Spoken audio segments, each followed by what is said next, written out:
And today, the FBI revealing stunning new details on the deadly attack on an ICE facility in Dallas, Texas, that left one detainee dead and two others wounded. Information found from the suspect's phone included a downloaded document containing a list of DHS facilities in the Dallas area, multiple searches of ballistics, and of, quote, Charlie Kirk shot video. And it gets worse from there. He called the ICE employees people showing up to collect a dirty paycheck. He wrote that he intended to maximize lethality against ICE personnel.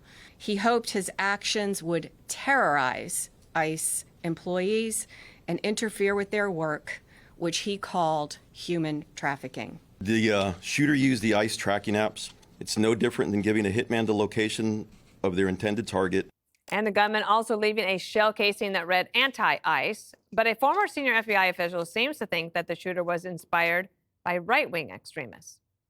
The irony with the writing, the first time we really saw that was Brenton Tarrant. He was a fierce, white supremacist. To see this coming from, potentially the other side of the political spectrum is a little strange. Why you would use a tactic that a famous white supremacist who has been revered and copycatted over the years by other white supremacists, why you would do that. But it does appear that people are moving in that direction because they want people to know what they're doing and why they're doing it. And here's President Trump reiterating his call for the left to stop with anti-ICE rhetoric that compares agents to fascists. Radical left rhetoric. The radical left is causing the problem. They're out of control. They're saying things, and they're really dumb people. It's going to get worse, and ultimately it's going to go back on them. I mean, bad things happen when they play these games. The right is a lot tougher than the left, but the right's not doing this. They're not doing it, and they better not get them energized because it won't be good for the left.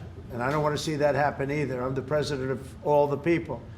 And I just want to play this montage that our team put together of anti-ICE rhetoric. Donald Trump's modern-day Gestapo is scooping folks up off the street. Running around our communities like masked bank robbers? Terrorizing women? When I talked about what terrorism looks like, this is it. When I see ICE, I see slave patrols. This is not Germany. That's the SS and the Gestapo. This is the United States of America. Unmask yourselves. Masked men jumping out of unmarked cars, people disappearing, no due process. All right, let's start with you today, Greg, as this information has come out. And it seems like that FBI official, the former FBI analyst, I wasn't understanding what he was saying. I think it had to have been Charles Krauthammer that said it first about the left and the right. The right thinks the left is wrong. The left thinks the right is evil. It all flows from there. It's not just about the violence. We know the violence is bad. It's the language that is used to advance your party and disadvantage the other party. And why is this important? Because it's not illegal. You can't arrest Pritzker. You can't arrest Gavin Newsom. You can't arrest Colbert or Joy Behar for calling you a Nazi or Hitler. And that's a good thing. You're not supposed to arrest them. So then what do you do if you can't arrest them? All you can do is convince them or get them to see that you're putting people in harm's way when you use this language. And by the way, you're also destroying your own party because your party is being associated with this kind of behavior and this kind of rhetoric. Liberal leaders need to see that you are playing with fire. You have a repetitive, inflammatory messaging that you've released into the wild, and you have followers who will act on it. A lot of them are mentally ill. The polls show there are far more mentally ill in the Democrat in the liberal sphere than the conservative sphere. The point is, there is nothing in politics that makes this strategy worth it. Politics isn't worth demonizing the other side. You need to stop making it deadly and making it petty. That's what I do. It's not words like moron or fat ass or liar that gets people killed. I've been calling people fat and ugly for 20 years, and no one has died from it. It's Nazi, it's fascists, it's Hitler. Those are the words. Actions that require planning are incited by ideas. Those ideas are planted, and that is the idea that is being planted. It's not silly names that I use or Trump uses when he calls people stupid. In the hierarchy of slurs, those don't even come close to Hitler. Me calling Joy Behar a cow is not going to get her targeted by our viewers. I'm not calling her a threat to democracy. I'm calling her a threat to chairs. That doesn't change. That doesn't do anything. So what I'm asking is, we don't want to get bogged down in the who's worse in the world of violence. We're talking about, can you at least stop demonizing us? That's all we're asking. Don't call us Hitler anymore. Don't call us Nazis. You see where this leads. We can call me stupid, call me short, call me loud, call me rude. I will take it. But don't call me Hitler, at least to my face. Kenny, do you think that they could stop? At this point, no. And I think it's a really, really bad and perilous path that Democrats are going down. And I look at someone like Gavin Newsom.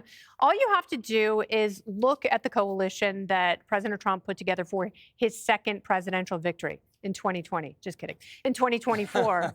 And you will see that the people who are most disaffected in this country are white men, black men, young men, and they're the ones who they have grown numb to this kind of language, and you have to offer them so much more than hysteria.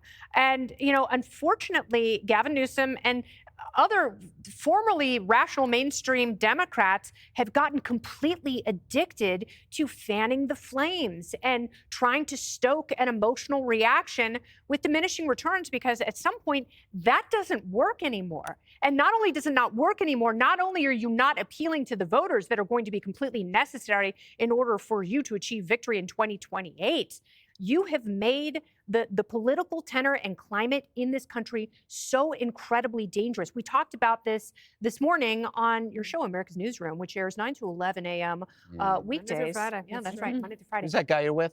Hammer. Ah. Bill Hammer. MC Hammer. He's quite talented. But there are so many people, to Greg's point, who are so easily agitated, who are truly unwell, and they are responding to this call to arms. Because they have to realize, they have to look inside themselves and realize that that is what they are doing. They are appealing to sick, disaffected, narcissistic, socially isolated people who want to be heroes, who don't believe in God. And, it's like, it's got to be bad news for a guy who wakes up in hell after killing a detained migrant and not an ICE agent, to realize that his life and death were an absolute failure. And you can really thank the rhetoric from people like Jasmine Crockett and J.B. Pritzker and Gavin Newsom, who aren't pulling back. They're doubling down on this. And, they're not only costing society, they're also potentially costing their own political fortunes. Jessica. So what really stuck out to me in the press conference is they said that he had watched Charlie Kirk's shot videos.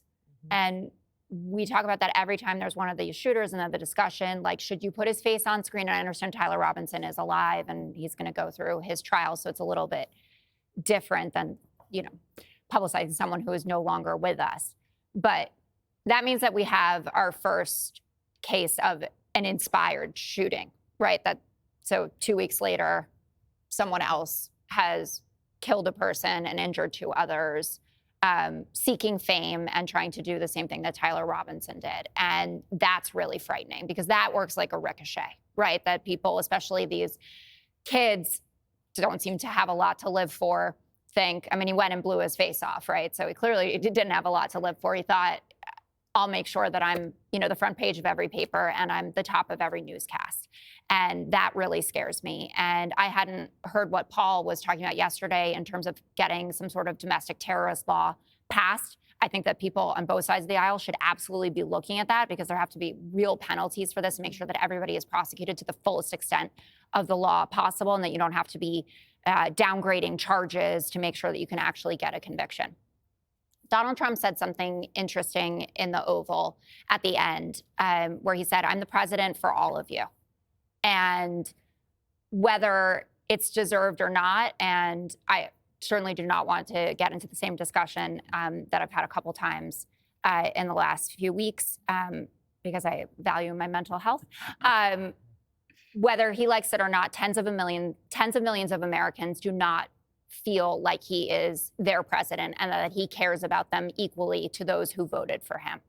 And there is an opportunity then that I hope that he takes. Maybe it's an Oval Office address. I'm not saying it's like a do-over for right after Charlie was murdered, but there is soothing that this country needs desperately at this moment. And it doesn't mean that you will convert, people on the left who have an impression of him from the day he came down the golden escalator. But it does mean that he can be on the record, making that loud and clear to people that he wants peace in this country and he wants to make sure that we don't have ideological violence. But imagine how powerful that would be if a Democrat were the soothing voice. Imagine imagine Gavin Newsom really wants to be president. Imagine if Gavin Newsom looked at Americans and said, we can't one of them is to respect one another, but he's doubling down on the Nazi talk. Every elected Democrat in a position of power came out and said all the right things about political violence has no place in society, et cetera, after Charlie was murdered. Guys, one person is the president, and the rest of these people are maybe trying to be president. I'm just saying there's an opportunity. I just know that we played the montage earlier, Jesse. There was not anybody aside from the Democrats who were talking about anti-ICE rhetoric in that way. Yeah. I mean, you can put out a statement on social media, I condemn violence, and the next day you call them the Gestapo, Jessica. It takes a lot more than that. And you're right, though. This was a copycat from Charlie Kirk. And the media is also copycatting how they frame Charlie Kirk. The media is saying on MSNBC that ICE deserved it, that ICE had it coming, that ICE is divisive, and they need to dial back the operations. And if they don't, they're going to get shot more. How are you able to justify violence like that? This is like saying, oh, you know what? The girl deserved it. She was wearing a short skirt. This is what they said on 9/11. The chickens came home to roost. They did it after the BLM riots, too. Remember, we got all these articles. Why rioting is righteous. And now you see them go through this slippery defensiveness every time. First, not sure what the motive is when they fire rounds at ICE. And then they see the scrawled anti-ICE messages on the shell casings, and they say, maybe he was MAGA. And now it's, you know what? They kind of deserved it. And so Pelosi, Schumer, Hakeem, they have not said to knock it off. To everybody in their caucus, they have not said that. And that tells me they're either afraid of their crazy base, and that means they're cowards, and that means their base is so insane that they'll be mad at Chuck for saying this, or they kind of like it. And so it's either one or the other. And they created the mess. You can't pour 10 million foreign nationals into the country unvetted, have them go haywire, have the voters say, please, someone kick them out. And when the officers doing the kicking out get attacked, you can't say they deserved it. Now, Donald Trump on January 6th, all he said was march peacefully and patriotically. No one got shot. No one. And now this is the second or third time these crazy people have shot federal law enforcement officials. And what are the Democrats saying? They're saying this is war. They're saying that this is the Gestapo, that it's Nazism. You said we are at war. No, that's what I said. They said. Chris Murphy said, quote, this is war, we're at war, and we have to do whatever's necessary to win it. And that's the kind of language you use when you're in a democracy. Click here to subscribe to the Fox News YouTube page to catch our hottest interviews and most compelling analysis. You won't get it anywhere else.